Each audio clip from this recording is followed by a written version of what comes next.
Chapter 12. Just a joke. Puke has gone in to see the nurse because he'd scraped his elbow on the blacktop and it needed to get cleaned up.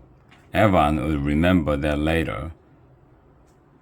It had all started when Puke went inside to see the nurse. It was Tuesday, the third week of summer school. Evan hoped that the worst was over. He'd proven himself to Reed and the others by stealing the candy bar.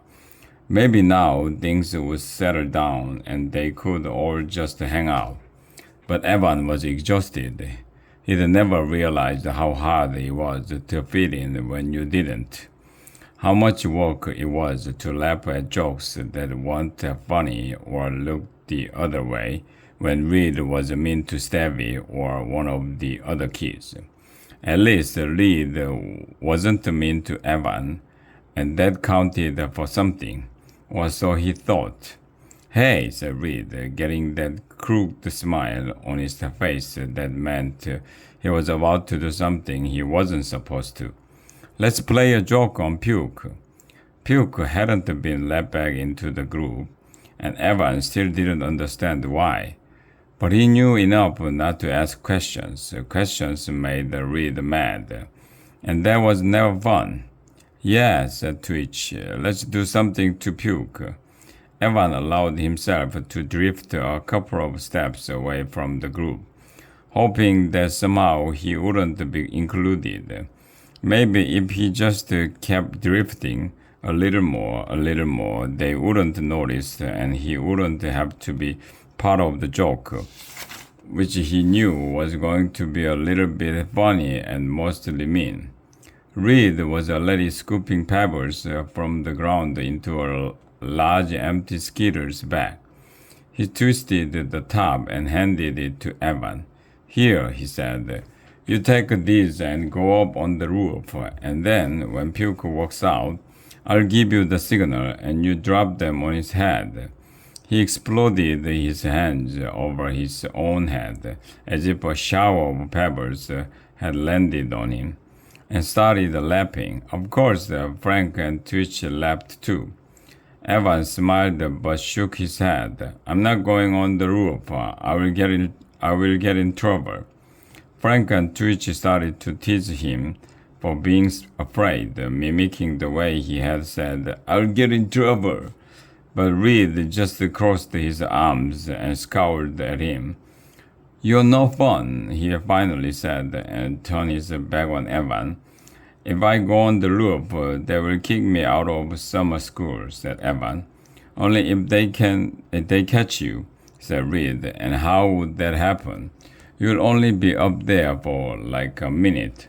So why don't you do it?" "Why don't you do it?" asked Evan.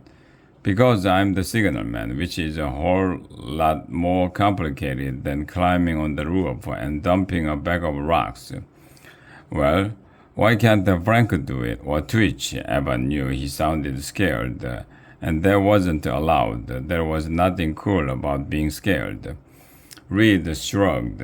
"They can't," he said. "That's the difference." Evan heard the voice whispering, but the only word he could hear was fifth grader. They all laughed. Evan hated feeling this way. He felt ashamed, not because of anything he had done, but just because of who he was. A kid who wouldn't climb on the roof to dump a bunch of rocks on another kid's head. Natural born leader. Instead, he felt like a natural born loser. "Let's go," said Reed. They all started to move toward the school, but Reed pivoted and said to Evan, "Not you." Then he continued to walk, waving the Skitter's bag over his head and calling out, "We don't need you anymore."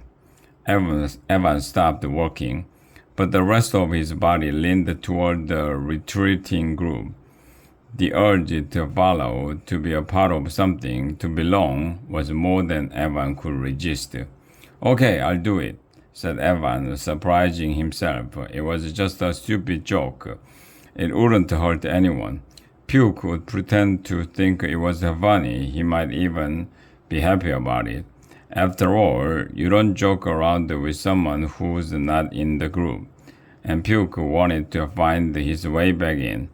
Maybe Evan was just helping Puke get what he wanted. They looked at the flat part of the roof that covered the door where Puke would come out. Evan wouldn't be able to see him coming, so he needed someone to signal him to dump the pebbles. In the end, it was Frank who would give the signal, with Reed standing a safe distance away, where he could see it all.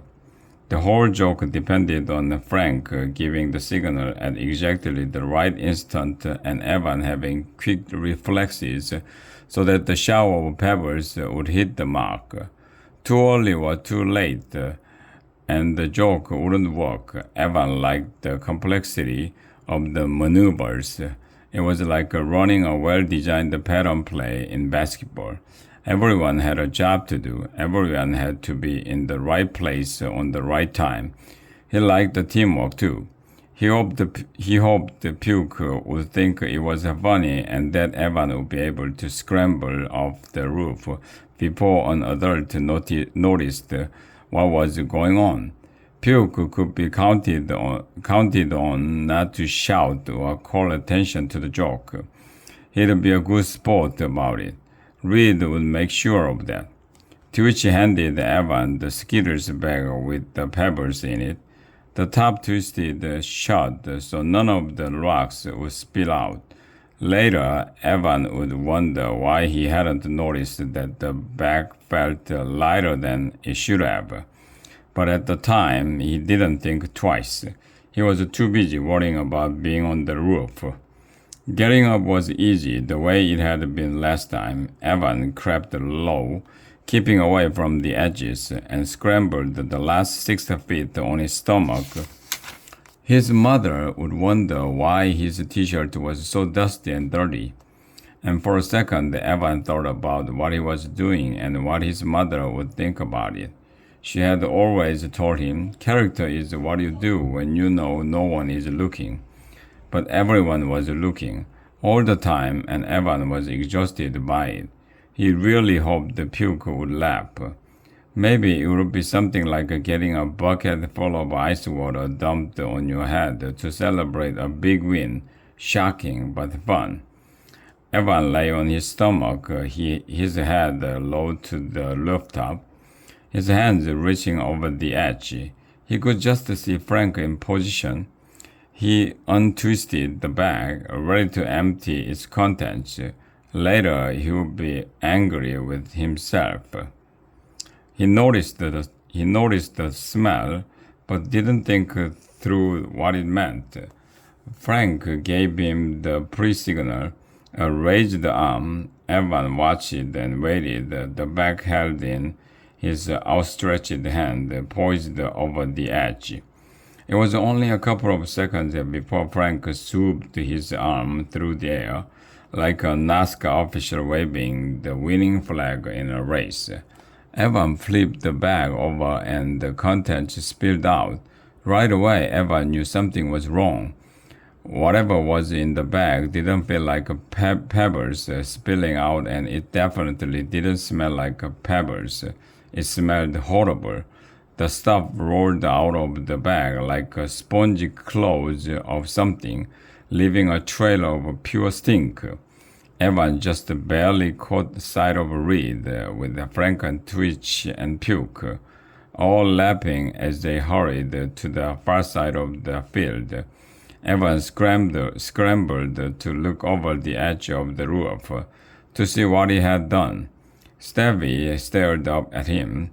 He was covered in goose poop. It hadn't been pebbles inside the bag at all.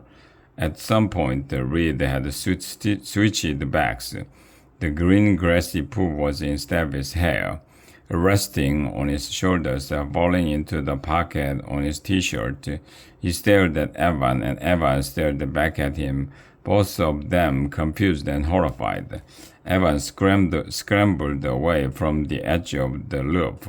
He had to get down. He had to get away from the roof. He had to hide until he could figure out what had happened. What had happened? How had this happened? This wasn't a joke at all. It was a mean, rotten, lousy thing to do, and he had done it to Stevie, but Reed had done it to Evan. Reed had gotten them both. When it came to being mean, Reed was the keystone.